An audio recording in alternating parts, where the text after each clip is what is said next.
When I talk about blended learning, I'm thinking more about what the students are doing. And so that can happen with traditional material, that can happen inside the class and outside the class. It's inviting the student to participate in a dialogue with the class and with my teaching. Often, for me, blended learning is inviting the students to actually create the content for the course.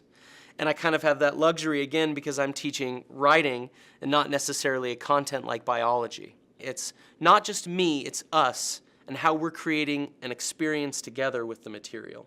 This last semester, I created a Google Doc at the very beginning of class.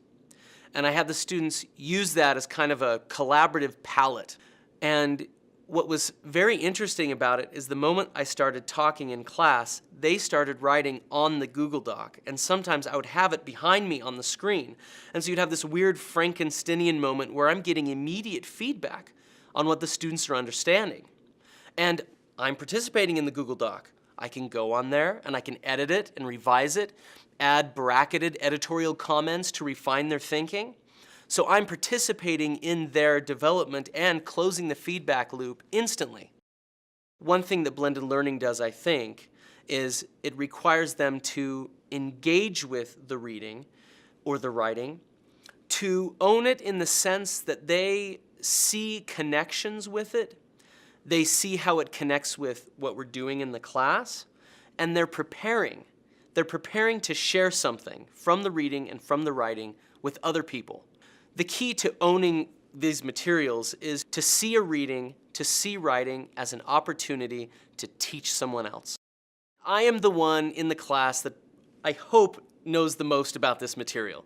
But just because I know the most about the material doesn't mean that the students can't learn that material on their own without me sort of jamming it into their heads using the old banking model of education where I sort of make deposits in all of their heads and then I hope that, grows with interest in some magical way.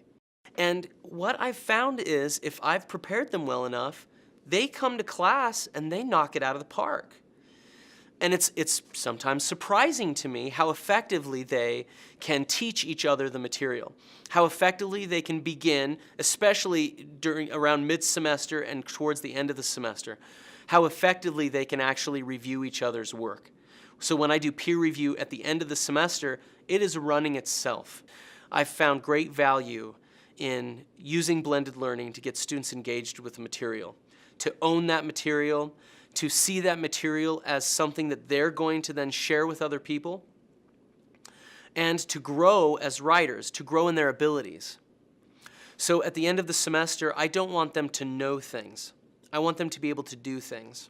And the only way I can get them to know how to do things by the end of the semester is to have them do those things all throughout, to analyze texts, to share that analysis with others to see if it sticks, and to produce writing, to produce their own arguments. And if I can do that throughout the semester, then I hope by the end they've developed those habits of mind and those communication skills that are going to help them in their personal, professional, and public life.